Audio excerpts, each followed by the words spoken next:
Hello and welcome back to a new section. In this new section, we are going to learn how to fish for serial key by using Reverse Me 2 by Lina. So this Reverse Me is written by Lina, a well-known cracker, and is one of the classic reverse me's used to learn reversing. So in this lesson, we are going to use this in conjunction with X-Analyzer plugin for x64dbg to practice what we call serial key phishing or serial phishing. That is, to try to extract the serial key from the reverse me. And reverse me is another name commonly used to refer to cracked me's. They are almost the same. The objective is to do reverse engineering on the binary file. So here I'll show you where to download. Go ahead to this website and click on the download link, and this password to unzip the file is crackinglessons.com. So click on the download button. After it has downloaded, cut it and put it in the cracked me's folder and unzip it. Key in the password,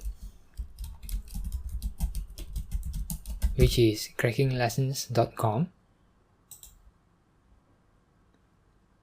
Delete the zip file. Rename the newly unpacked folder. Add a 11 or dash to the prefix and open it. So let's take a look. Double click to start it, and immediately it has a pop-up message box saying evaluation period out of date, purchase new license. So in the next lesson, I'm going to show you how to extract the serial key for this key file. Thank you for watching.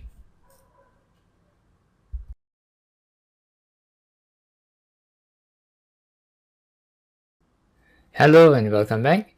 In this lesson, we are going to get started with Reverse Me 2 by Lina. So let's open it. Xdebugger. And now we are at the entry point, and my settings are as follows. Option preferences, uncheck system breakpoint and TLS callbacks, and ignore these exceptions. And my plugins, X-Analyzer, as follows. Make sure the first two is unchecked. So now we can go ahead and select the parts we want to analyze, and then select all of those, and then right click, X-Analyzer, Analyze Selection. And now we can take a look at the code. As you can see, it has already filled in the function calls, window APIs, as well as the parameters. So let's take a run it and see what happens. We have a pop-up message box which says evaluation period out of date, purchase new license. Click on OK, and the program terminates when we click OK. So let's restart the program, and let's see. So now if we were to, alright, let's see. So now if we were to step through by pressing F8, we can see that it is calling all these functions: load icon, load cursor, and then create file, and it seems it is looking for a file. Now look at this. As you will recall from the earlier lessons, create file is a Windows API function to look for a file or to create a file. And you can read up from MSDN over here. Search for MSDN, create file,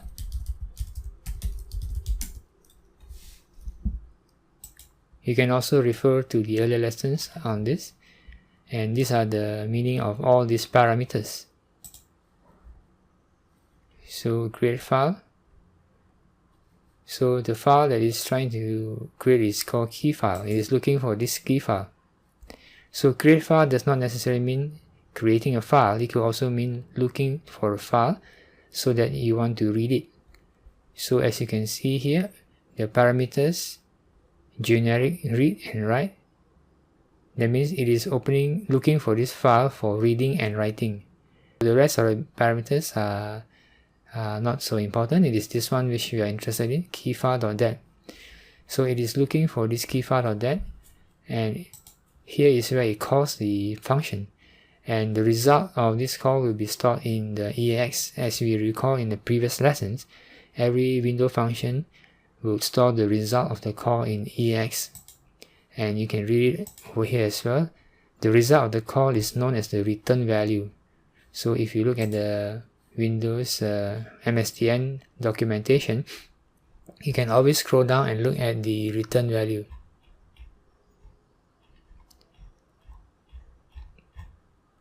The return value. So if the function succeeds, the return value is an open handle to the specified file. If the function fails, the return value is invalid handle value. We have seen this before in the past. Okay, so now the return value, now we are over here. So let's call this by pressing F8. Now the EX is this value, and press F8 and see what happens to it. And we get -1. As you remember in the previous lessons, we saw that when you get 8 Fs like this, it means -1. And this is bad. It means that the file is not found. If the file is found, it will be a positive value, some number, positive number. So the file is not found. So what we need to do is create a file for it. So let's go and create a file. We can just do it here. Right click, new file, and the name of the file is keyfile.dat. Keyfile.dat, and remove the txt at the back. Now if you don't see the extension at the back, you have to make it visible by going to View, Options, change folder and search options. Under View, make sure you uncheck this. Hide extension for known file type should be unchecked. So if yours is checked, just uncheck it and apply. Then you can see the extension. So if we restart and come back here, restart, and we step through again, and when we come to this here, see what happens when we call this, and now it is not -1 anymore. Alright, so now it should jump over this bad message. Earlier on, when it was negative, it will not jump over this bad message. Let me demonstrate that to you. If I deleted this file, okay, let me close this first. Okay, I delete this file.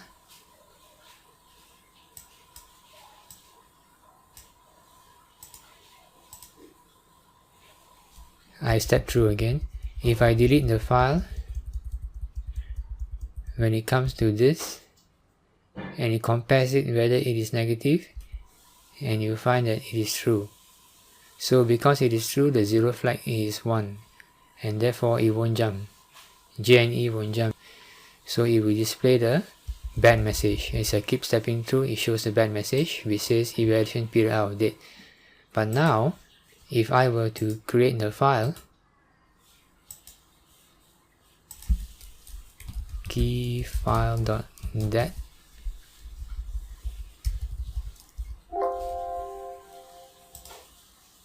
and I restart, Let's F8, go to create file, and now the EAX is not -1, so this comparison will fail, and therefore it will set the zero flag to 0. So the zero flag will be 0, therefore this jump will take place. So it will jump over this bad message. So let's press F8, and now it goes here, and now it's trying to read the file. So it's opening the file, it's going to read. So in the next lesson, I will show you how to analyze this read file. So I'll see you then.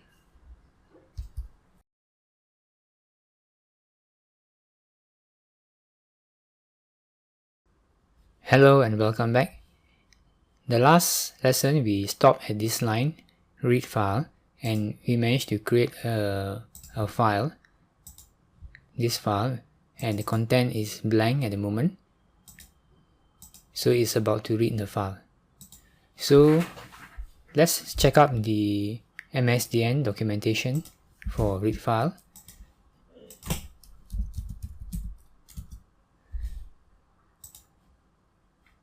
And you can see it says that the buffer, LP buffer, is the string which stores the files, the content of the file, and the number of bytes to read is stored here, and the bytes read, actually read is here. So let's go back and take a look, and these are the parameters here.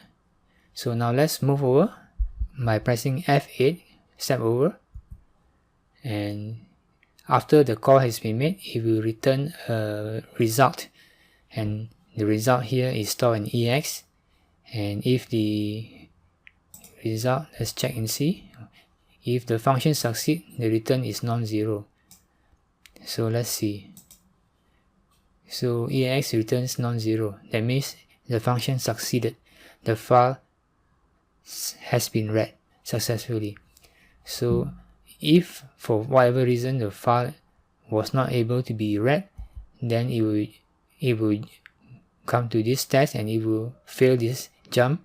The jump will not take place, and it will go to this jump, and this jump will be game over.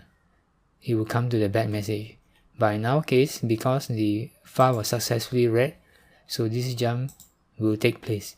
It will jump over this bad instruction. So let's press F8 to jump over it. Now it is zeroing the EBX. Let's take a look. Press F8, and it is also going to zero the ESI. And so now EBX and ESI is being zeroed out for some purpose down here. And the next instruction is to compare this value stored in this memory address, which is 402173, the number of bytes that has been read. And he wants to check whether it's 16. 10 is hexadecimal for 16. So that means the file should contain at least 16 characters. So now our file doesn't have 16 characters, so this jump will take place. So let's see. Press F8, and true enough, the jump takes place. So the number of bytes read should be 16. So only if it's 16, then this jump will not take place. JL means jump less than. So jump less than means that this value is smaller than this value. So if this value is smaller than this value, then the jump will happen. So that's the meaning of JL, jump less than. So in this case, since there is nothing in the file, so this value is indeed smaller than this. So it's jumping over. So that tells us that the content of the file should be 16 characters. So we can actually do that now. First, let us put a breakpoint over here so that we can come back to it. And then we close this. We are going to put 16 characters in the file. Close this debugger so that we can open the file. And we put 16 characters in there, starting with 1, 2, 3, 4, 5, 6, 7, 8, 9, and 0 for 10. 1, 2, 3, 4, 5, 6, 16 characters. So now we close, save, and we reopen the program. And now we run to our breakpoint. restart, run to our breakpoint, and now we are here. So now we have satisfied this condition. We have put 16 characters in there, so it will not jump to the bad message. It will instead allow it to go on to the next instruction. So let's press F8 now. Now it's moving the first letter 1 into AL. So this 40211A is referring to the strings that has been read. So 40211A is the address which stores the string that has been read. So the string that has been read is 1, 2, 3, 4, 5, 6 up to 16 characters, and is stored in this location. And EBX is a counter. At the moment EBX is 0. So when you put EBX at 0, it's referring to the first character. So when I press F8, it's going to move the first character into AL. Let's press F8 and watch what happens here to EX. So it has moved 1. It has moved the character 1 to AL. And now it's going to compare whether AL is 0. So AL is not 0, it is 1. It is not the end of the string. You see, 0 here means null terminator, and in programming, null terminator means the end of the string. So in this case, the end of the string will come after 6. So in this case, we are not at the end of the string, so this will be false. So it won't. So when you press enter, it will not jump. It will only jump if it's we have come to the end of the string. So if it were to jump, it will jump out of the loop. And you can see it's actually a loop here. So it is not jumping out of the loop because we have not come to the end of the string. So let's press F8 and continue. And now it is comparing this 1, whether or not it is equal to 47 in hexadecimal, which means G. So the first character 1 is being compared to G. So this suggests that the first character of the serial key should be G. So let's do this now. We'll open our key file that, copy out what we have entered there, and open another notepad, paste it here. We are going to phish the serial key. So now we know the first character should be G. Then let's press F8. So now it is comparing. If the first character is not G, then it will jump over this instruction. So this instruction means is used to count how many G's it has found. As you can see at the end here, it is comparing whether you have 8 G's. So this suggests that the serial key begins with 8 G's.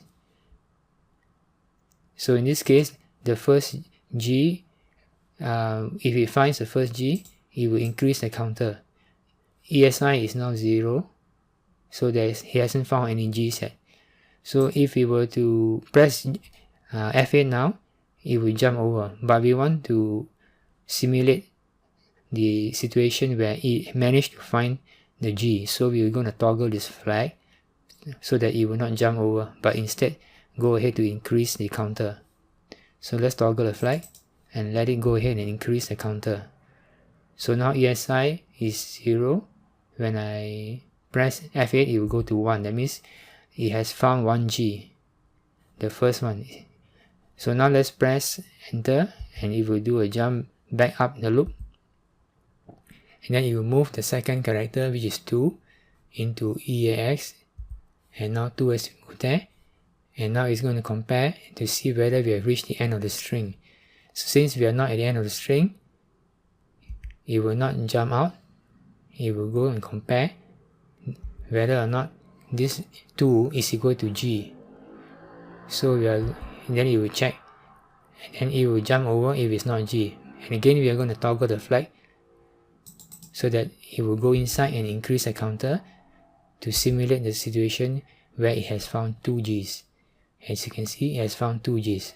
So we are already fished out the second character of the serial, which is also a G. And it keeps on doing this until it reaches the end of the string.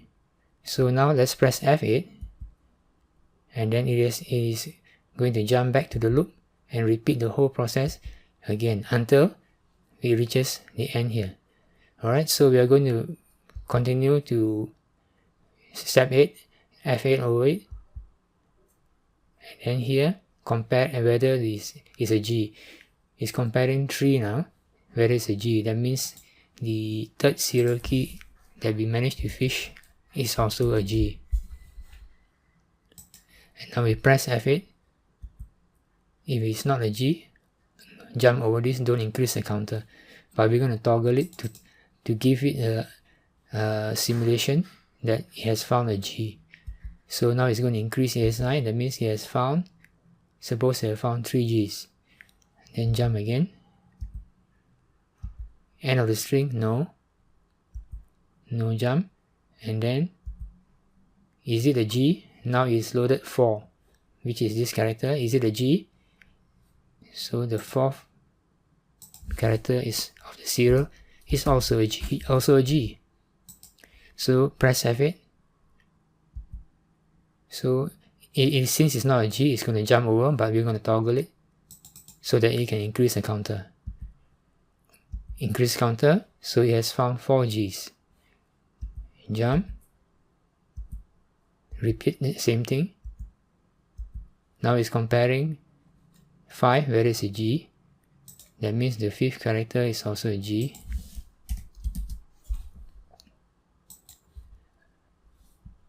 Again, we toggle, enter, let it increase the counter, so it has found 5 Gs. Is it the end of the string? No. It has moved 6 now to AL. And now, is it a G? So it's comparing again. That means the 6th character is also a G. Again, toggle the flag, don't let it jump. Increase this, so it has found 6 Gs.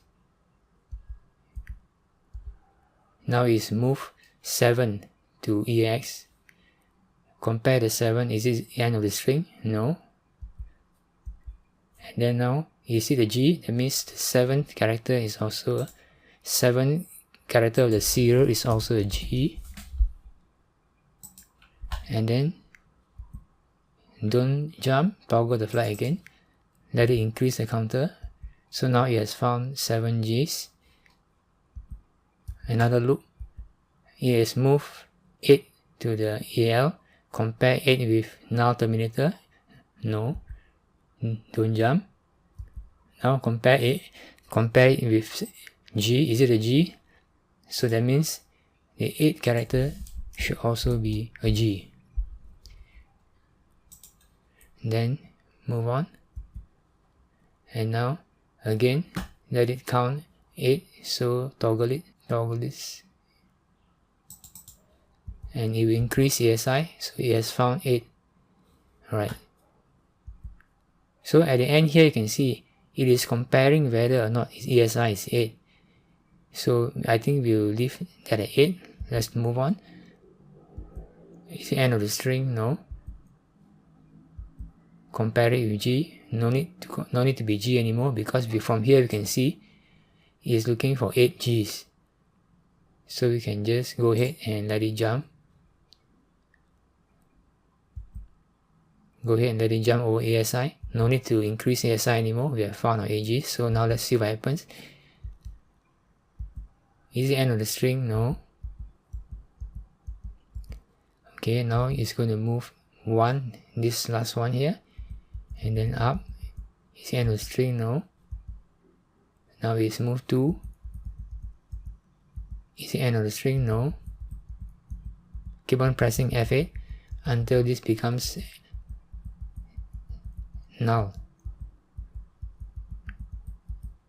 Okay, so now if I press this, it will be null. That means it's reached the end of the string. So now this will be true.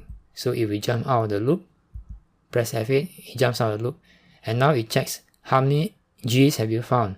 It checks the ESI flag. We have found 8 Gs. So if it has found 8 Gs, it will not jump to the bad message. JL only will jump if the ESI is less than 8. So in this case, ESI is equals to 8. So it will not jump. So it will go ahead and do what is inside here. And then it will make a long jump all the way to the bottom and give you the good message, which says you already did it, congrats. So let's press F8 and see it happen. Now we are here about to do the good message. Press F8 and we get the good message, you already did it, congrats. So this is how we do serial phishing using x64DBG. So let us now test our serial key. Just click OK on this and we can copy our serial key here. We only need, so the first condition is that it must be 16 character. Second condition is that the first 8 character must be G. So let us copy this and put it in our key file but for that we have to close the debugger so that we can open the file. Open key file paste what we found, what we have fished, save it, and now we can directly open this without using the debugger and we run it. He says you already did it, congrats. So this is how we do serial key phishing or serial phishing using x64DBG. Thank you for watching.